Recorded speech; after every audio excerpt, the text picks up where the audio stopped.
मराठी, मारवाड़ी, गुजराती, हिंदू, मुस्लिम सब एक साथ रहो, अच्छे से रहो, प्यार से रहो, मोहब्बत से रहो, खत्म करो और डेवलपमेंट की बात करते हैं। डेवलपमेंट की बात करो। जय हिंद दोस्तों, इस वक्त मैं मौजूद हूँ डीसीपी ऑफिस के पास और आप देख सकते हो डीसीपी ऑफिस के बाहर बड़ी संख्या में मराठा समाज के लोग मौजूद हैं। हमारे साथ है प्रदीप जंगम जी। क्या विषय को लेकर मराठा समाज के लोग इतनी बड़ी संख्या में डीसीपी ऑफिस के बाहर है? सबसे पहले तो आपको ये बताना चाहता हूँ कि ये कोई मोर्चा नहीं है, ये यहाँ पे एक एप्लीकेशन देने आए हैं कि समाज में जो गतिविधियाँ चालू है इस पूरे वीक में, हिंदी सशक्तिकरण का जो फर्स्ट स्टैंडर्ड से लेके 5वीं तक का जो पहले से हिंदी भाषा सिखाई जाए, ये जो महाराष्ट्र गवर्नमेंट ने एक आदेश जो जारी किया था 2 GR, उसको कैंसिल किया। वो लोकल जितने महाराष्ट्रियंस है, मराठी भाषा प्रेमी हैं, उन्होंने यही कहा कि 1-1 साल के बच्चे हैं, उनके ऊपर आप ये 3-3 भाषा का ये कायदा कानून क्यों? तो हमारा भी यही बोलना था कि ये गुजरात में नहीं है, ये उत्तर प्रदेश में नहीं है, ये बिहार में नहीं है, तो फिर ये महाराष्ट्र में इम्प्लीमेंटेशन क्यों? इसके पहले तमिलनाडु में हुआ था, वहाँ के लोगों ने विरोध किया, इसके लिए महाराष्ट्र में ये चालू कर दिया था। तो इसके बाद में उसका GR जलाते टाइम महाराष्ट्र नवनिर्माण सेना के कुछ लोग मीरा रोड के जोधपुर स्वीट के सामने सेलिब्रेशन कर रहे थे कि GR कैंसिल किया। तो वहाँ पे उनका वहाँ से पेड़ जो मिठाई भी ली बांटने के लिए, वो भी वही दुकान से ली थी और फिर उससे कुछ बहस हुई। तो उसने कहा था, जितना मुझे जानकारी है कि उसने बोला अरे क्या गणपति आ गया है, क्या काय का सेलिब्रेशन है? तो उन्होंने बोला हिंदी कैंसिल हो गई करके, ऐसा वैसा ये वो सब बोला। फिर वो जिस एटीट्यूड में बात कर रहा था ना, वो एटीट्यूड का गुस्सा इन लोगों का है। और जाहिर बात है, मैं भी रहता तो मैं भी कान के नीचे ही मारता था उसको, क्योंकि अगर मैं पूछूँ आपसे कि राजस्थान की भाषा कौन सी है, तो ऑब्वियसली जवाब ही आना चाहिए मारवाड़ी। सेकंड लैंग्वेज है हिंदी वहाँ की, थर्ड लैंग्वेज इंग्लिश आती है। तो वहाँ पे अगर गुजरात में अगर मैं जाऊँ और गुजरात में पूछे कि यहाँ पे गुजरात में कौन सा भाषा चलता है, तो ये जवाब नहीं चाहिए हमको कि सब भाषा चलता है। और ये एकदम एटीट्यूडली नहीं चाहिए ना।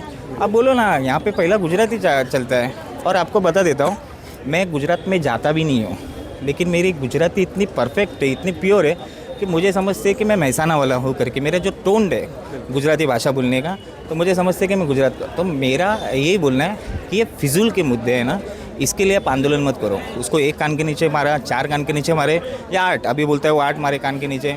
आज बोल रहा है कि मेरा दांत टूट गया, मेरा कान फ्रैक्चर हो गया, ये हो गया। 2 दिन पहले नहीं हुआ था, ये आज ही हो गया। ठीक है, उसको मारा। मॉब लिंचिंग के मैं हमेशा अगेंस्ट हूँ, कोई भी धर्म का हो। मारपीट के आप अगेंस्ट हो और आपका ये स्पष्ट कहना है कि कोई भी भाषा को लेकर विवाद नहीं होना चाहिए। और आप अगर 15-15 साल से आप रहते हो यहाँ पे, तो नॉर्मली आपको 24 घंटा कौन बोल रहा है कि आप हर चीज़ मराठी में करो? कौन बोल रहा है? लेकिन अगर मैंने आपको बोला कि तू कैसा है, तो बोल मराठी बरा है, संपला विषय। 3 वर्ड्स आपको बोलने हैं। लेकिन इसमें भी अगर आपको तकलीफ है, मतलब आपके मुंह से हम लोग क्या बुलवा रहे हैं? मतलब कोई धर्म के खिलाफ तो नहीं बोल रहे ना? पहली बात तो धर्म की बात आई है तो एक बयान मुझे बहुत अटपटा सा लगा मंत्री नितेश राणे का। आपने शायद सुना भी होगा। ये मामले को एक मारपीट हुई, व्यापारी के साथ हुई या कोई भी समाज के साथ हुई, वो मारपीट को हिंदू मुस्लिम से जोड़ना, हिंदू को मार रहा है, इस पर क्या कहेंगे? देखिए कैसा है कि उनके बहुत सारे स्टेटमेंट्स होते हैं गलत। जब वो शिवसेना में थे तब उनके स्टेटमेंट अलग थे, बाद में कांग्रेस में आए तब उनके स्टेटमेंट अलग थे, जब वो बीजेपी में आए तब उनके स्टेटमेंट अलग थे। हाल ही का कल का जो बयान था कि कौन सा मुंबई में हाजी अली रोड है, यहाँ पे वहाँ पे वो उधर मारो। अरे उधर मारो मतलब अभी कोई अगर इंसिडेंस अगर होता है तो जवाब यही आएगा, आप ये मत समझो। आज कल वो बोले, आज मैंने आपके चैनल के माध्यम से देखा एक ट्रैफिक का कोई इशू था, तो वो जो हमारी बहन थी मुस्लिम बहन, वो पहले हिंदी में बोली और डायरेक्टली मराठी, उसको तो किसने बोला नहीं था ना बोलने के लिए। तो अब अगर प्रताप सरनाईक को मराठी में ही बोलेगा तो ही समझ में आता है, इसके लिए तो मराठी नहीं बोली हो। लेकिन उसने वो मतलब अच्छा समझा कि मैं मराठी में बोलूँ, उसको किसी ने फोर्स नहीं किया था, मैं पहचानता भी नहीं है शायद से उनको मैं, तो उन्होंने मराठी में स्टेटमेंट दिया। तो ये मतलब नहीं है। नया नगर में मिरावल में बहुत सारे मेरे दोस्त लोग हैं, आप भी हो, मैं भी आपके घर पे आता हूँ, मराठी में आप भी बात करते हो मेरे से, आपके पिताजी भी बात करते हैं और बहुत सारे मेरे दोस्त लोग हैं। भाऊ कसा आहे? मी बरा आहे, सलाम वालेकुम बोललो की ते पण सलाम वालेकुम बोलतातच ना मला। अरे पण त्याच्यात धर्म कुठे आला? तर ह्या धर्माची गोळी, भाषेची गोळी, ये जो अभी इस पूरे देश में चालू है। कल तक गुजरात से जब उत्तर भारतीयों को भगा के ट्रेन में बिठा के भेज रहे थे, तभी किसी को विरोध नहीं दिखा। तो ये कल जो आंदोलन हुआ वो आंदोलन गलत था, मेरा ये बोलना है। आप अगर एफआईआर नहीं होती तो बात अलग थी। अगर कान के नीचे मारा है तो उसका एक नॉर्मल एनसी होता है, एफआईआर होता है, लेकिन उसमें अरेस्ट नहीं है। तो आप गवर्नमेंट को बोलो कान के नीचे मारा ना तो उसके लिए 6 साल का सज़ा का प्रावधान वापस करो। गवर्नमेंट ने ही ये सब कायदा कानून चेंज किया तो अरेस्ट किस बात पे होगी। दूसरी बात, अगर एफआईआर नहीं होती तो बात अलग है कि आप आंदोलन करो। ये आपको एक बात बताता हूँ कि व्यापारी समाज की मेंटेलिटी है सिर्फ व्यापार करना। ग्रंथ मुथा नाम का जो लड़का था, जो 9 साल का बच्चा जो मर गया स्पोर्ट्स कॉम्प्लेक्स में, उसके ठेकेदार है मारवाड़ी समाज के। एफआईआर नहीं हुई। पूरा मीरा भाईंदर उसके लिए मैंने देखा हूँ कि मनसे ने भी आवाज़ उठाई थी, आपने भी आवाज़ उठाई थी, उसमें कोई ये जात धर्म बिल्कुल देखा नहीं गया। तो वो अगर बच्चा मरा तो बच्चे की कोई अहमियत नहीं है। उसके लिए आपने मीरा भाईंदर शहर बंद नहीं किया, उसके लिए आपने ठीक है वो जो मोर्चा निकला ना वो उसके डैडी ने निकाला था। एक बाप 24 घंटा नहीं बीता अपने बच्चे को खो के, फिर भी उसने हिम्मत की, तो उस हिम्मत को दाद देनी पड़ेगी। मैंने नहीं देखा वो जैन है, वो गुजराती समाज से, मैंने देखा नहीं, लेकिन मैंने वो देखा कि वो एक बच्चे का बाप है। वो बाप ने एक बच्चे को खोया है। और ये पूरा महानगर पालिका का प्रशासन जो फेलर है, ठेकेदार का फेलर है, जो ठेका चला रहा है वो भी तो यही कौम से बिलोंग कर रहा है। इसके लिए उसके ऊपर कार्रवाई अभी तक नहीं हुई है। आज कम से कम 2-3 महीना हो गया, लेकिन अभी तक वो टेंडर कैंसिल किया क्योंकि व्यापार आ रहा है बीच में। अपने एक व्यापारी का टेंडर चला जाएगा, इसके लिए समाज कभी बोला नहीं। लेकिन 9 साल का बच्चा मरा उसका उनको कोई गम नहीं, लेकिन एक कान के नीचे बैठा तो इसके लिए इन्होंने शॉप्स बंद रखी। बहुत सारे एक चीज़ मैं आपको रोकना चाहूँगा, आप वो मारपीट की घटना को देखिए, उन्होंने अगर मराठी का अपमान किया था, भाषा का अपमान किया था, तो कानूनी तरीके से भी उसको उलझा जा सकता था। जो मारा गया उसको आप जस्टिफाई कर रहे हैं? नहीं, देखो मेरा तो यही है। मैं देखो पिछले मीरा भाईंदर शहर में पिछले 15 साल से आपने एक भी मेरे पे और एक भी एनसी नहीं है, और बड़े बड़े काम बिना मारपीट के मैंने करके दिखाई है। और मैं बोलता भी नहीं हूँ, मेरा लेटर और मेरा कलम ही बोलता है। और पूरे पुलिस प्रशासन हो या मीरा भाईंदर का कॉरपोरेशन हो, उनको सबको पता है कि हम लोग की स्टाइल क्या है। तो उसका मैं समर्थन नहीं कर रहा। मारा गलत मारा, इतना मारना नहीं चाहिए था, ये कान के नीचे देना चाहिए था और उससे मराठी बुलवाना भी चाहिए था। अगर वो बोल रहे हैं कि मैं 15 साल से, मैं 20 साल से, अभी बहुत सारे लोग बोलते हैं कि नहीं क्या ज़बरदस्ती है, कहाँ कानून मिलेगा। अरे कानून में लिखा है ना भाई, कानून में है ना वो। आज जो बोल रहे हैं सेंट्रल गवर्नमेंट की जो पॉलिसी है 3 भाषा सूत्र का, तो उसका इम्प्लीमेंटेशन नहीं हो रहा है, तो आप क्यों थोप रहे हो ना ज़बरदस्ती। यहाँ पे आपको व्यापार करना है। बहुत सारे लोग बोलते हैं अरे आप अभी घूमने आएंगे उत्तर प्रदेश में तो आपको, अरे आती है मेरे को भी भोजपुरी, टूटी फूटी आती है ना भोजपुरी, मेरे को भी मैथिली भाषा भी आती है, मेरे को टूटी फूटी, मारवाड़ी भी आती है, गुजराती भी आती है। तो आपको भी तो, मैं कहाँ गया हूँ वहाँ पे नहीं गया, लेकिन मैं यहाँ पे अपने दोस्त लोग के साथ में उर्दू भी अच्छी खासी आती है। तो यहाँ पर रह के बावजूद भी मैंने अगर ऑब्जर्व किया है, वो अगर भाषा के कुछ अल्फाज मैंने है ज्ञान प्राप्त किया है उसका, तो आपको क्या तकलीफ है। आपको यहाँ पे व्यवसाय करना है, सिर्फ घूमने जाना है, 5 दिन के लिए घूमने जाना है, तो वहाँ पे वो भाषा की इम्प्लीमेंटेशन कोई ज़रूरी नहीं है। सख्ती करेगा। लोग बोलते हैं कि अरे तमिलनाडु में जाएंगे तो वहाँ पे क्या अभी तमिल सीखेंगे। अरे लेकिन घूमने जाने का बात अलग है, वहाँ पे आप धंधा कर रहे हो, आप प्रॉपर्टी कर रहे हो। बहुत सारे लोग बोलते हैं कि हम लोग महाराष्ट्र में टैक्स भरते हैं। अरे मत भरो, चले जाओ ना।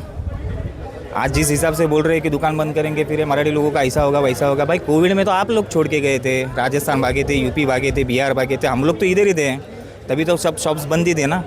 तो कल ना कल कोई दूसरा ना तीसरा प्रोवाइड करेगा ही ना सर्विस। तो आप ये मत समझो कि हम लोग टैक्स भरते हैं इसके लिए महाराष्ट्र का उद्धार हुआ है। भाई इंडिया डेवलप हुआ है वो क्या 2014 के बाद नहीं, 2014 के पहले भी इंडिया था। हाँ, तो ऐसा मत समझो कि आप ये भाषावाद है। तो मेरा तो यही निवेदन है, आप हॉस्पिटल के लिए इकट्ठा हो।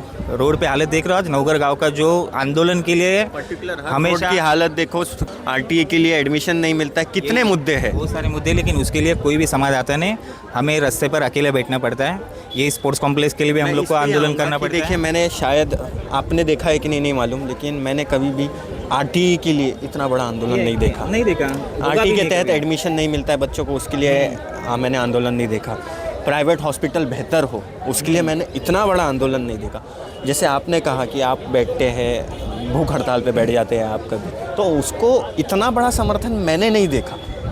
देखिए, इस शहर में हॉस्पिटल के लिए आंदोलन भी हमने किए हैं, इस शहर में रास्ते के लिए आंदोलन हमने किए, इस शहर में स्कूल 7वीं तक है सिर्फ। ये जोक है हमारे मीरा भाईंदर सिटी का, इस महाराष्ट्र का जोक है गवर्नमेंट स्कूल। अरे क्यों 10वीं तक नहीं है? और आप 15-15 टर्म आमदार रहने के बावजूद भी 10-10 साल एमपी होने के बावजूद भी आप 7वीं तक स्कूल है आपका, 10वीं तक करो, कॉलेज क्यों नहीं है यहाँ पे, गवर्नमेंट के कॉलेज नहीं है यहाँ पे, उसके लिए कभी आंदोलन नहीं होते हैं। आज जितने टैक्सेस हैं, टैक्स का कोई बिल ही नहीं चेक करते। पहली बात तो पानी का बिल अलग से भरना, वापस सोसाइटी का पानी का बिल अलग से भरना, एजुकेशन टैक्स 2 बार अलग भरना, उसके लिए कभी आंदोलन होता नहीं। मतलब हम लोग अगर करेंगे तो कुछ काम धंधा नहीं, बेरोजगारी है इसके लिए। लेकिन ये मुद्दे पर अगर आते हैं तो इनकी दादागिरी है, ये इनका रवैया रहता है। तो मेरा ये बोलना है कि ये सब भाषा विवाद में ना उलझो, धर्म और जात पे ना उलझो। आज ये जो चालू है ना, एम मराठी, म मारवाड़ी, म मुस्लिम, ये मीरा मंदिर में आज जो चालू है, अभी हिंदू मुस्लिम का विवाद हो गया ख़त्म, इसके लिए शुक्र है। लेकिन इसमें भी जोड़ रहे हैं कि अरे मुस्लिम लोगों के ऊपर आप नहीं कर सकते ज़बरदस्ती, वो लोग तो आपको मारेंगे। अरे तो आप लोग भी तो वहाँ पे रैली नहीं निकाले अभी तक, ना न्याय नगर से निकाले रैली कभी। आप पुलिस परमिशन मैंने मांगी थी, पुलिस परमिशन नहीं दी। पुलिस क्यों नहीं देता फिर गवर्नमेंट? पुलिस छत्रपति शिवाजी महाराज की जयंती करने के लिए नहीं देती है परमिशन, न्याय नगर में गणपति सेलिब्रेट करने के लिए नहीं देती है, नवरात्र। तो ये सब गवर्नमेंट का है ना, सिर्फ हम लोग की जिम्मेदारी थोड़ी ना होती है। फिर वो बोलते हैं कि नहीं न्याय नगर नहीं, आप उधर जाओ, आप इधर जाओ। अरे बोलते हैं ये सबसे बाहर निकलो। न्याय नगर की मैं बात करूँगा, जो मैंने देखा हूँ पिछले साल की ही मैं गणपति विसर्जन की बात करूँ, हाँ, तो नया नगर पुलिस में जो गणपति बप्पा विराजमान होते हैं, विसर्जन करने लेके जाया जाता है, तो उधर के नया नगर के मुसलमान उस पर फूल का बौछार भी करते हैं। और जो मौजूद है, जो लोग मौजूद रहते हैं वो विसर्जन के लिए जाते टाइम उनको शरबत भी पिलाया जाता है। तो ये हमारी खासियत है मीरा भाईंदर शहर की, और हमारे देश की खासियत है कि सब मिलकर रहते हैं। तो इन शॉर्ट आपका कहना ये है कि भाषा का विवाद हो, धर्म का विवाद हो, इससे ऊपर उठकर जेन्युइन मुद्दे पर आवाज़ उठाना चाहिए। ये ज़रूर बात करनी चाहिए। और देखिए यही बोलना चाहता हूँ कि ये धर्म और भाषा का जो अफूह ये पॉलिटिकल नेताओं लोगों ने दिया है, उसका यही खामियाजा भोगना ये करना पड़ेगा लोगों को, और इसका आम लोगों को नुकसान होगा इससे। बाकी ना व्यापारी को नुकसान होगा कभी इसका, क्योंकि व्यापारी का जो नुकसान होता है तो उसका कैसा भरने का है, व्यापारी को दिमाग रहता है किधर जीएसटी बचाने का है, किधर नहीं बचाने का, सबको उनको मालूम है। तो मेरा इतना ही बोलना है कि मीरा भाईंदर ही नहीं, मीरा भाईंदर शहर में मैं तो ज़्यादा करके मीरा भाईंदर ही फोकस करता हूँ। मीरा भाईंदर शहर के डेवलपमेंट के लिए कैसे एक साथ इकट्ठा हो, कटेंगे बटेंगे वाले नारों पे मत रहो, और अपनी अपनी भाषावाद, अपने अपने प्रांतवाद को साइड में रखो। गलती होती है, प्यार से समझाओ, प्यार से क्या नहीं होती है चीज़, हर चीज़ होती है। आज हम लोग ने भी 3-3 हज़ार करोड़ की प्रॉपर्टी महानगर पालिका को दी, प्यार से ही दी ना, लेटर दिए, प्यार से बोले कि ये नहीं होगा, अहिंसा की तरीके से। तो आप ये सब ये मत करो। अगर अभी इन लोग ने आंदोलन निकाला, अभी ये तो सिर्फ लेटर देने आए। अभी अगर इनका आंदोलन होगा, ये आंदोलन में किसी 4 लोगों को मारेंगे, 4 लोगों को अगर मारेंगे, फिर उनको कितना तकलीफ होगी। तो ये भी बातों पे सोचना चाहिए। और ये मीरा भाईंदर शहर में जो रामनवमी के राम मंदिर के दिन जो हुआ था, वैसा इंसिडेंस कभी हो नहीं। कभी भी हम लोग ने हमारी यही कंसेप्ट थी कि शांति और अमन रहे। दूसरी बात, ये भी भाषावाद के ऊपर से आज ये पहली बार ऐसा हुआ, तो ये वापस होना नहीं चाहिए। इसके लिए आप एक साथ रहो, मराठी, मारवाड़ी, गुजराती, हिंदू, मुस्लिम सब एक साथ रहो, अच्छे से रहो, प्यार से रहो, मोहब्बत से रहो, ख़त्म करो और डेवलपमेंट की बात करो। तो दोस्तों ये थे प्रदीप दिलीप जंगम जी, जिन्होंने जो विवाद चल रहा है मराठी हिंदी का विवाद, उस पर अपनी बात रखी। आप ज़रूर बताइए आपकी इनकी बातों पर क्या राय है। आप सब अपना ख्याल रखें, सभी को दुआओं में याद रखें। Thank you so much.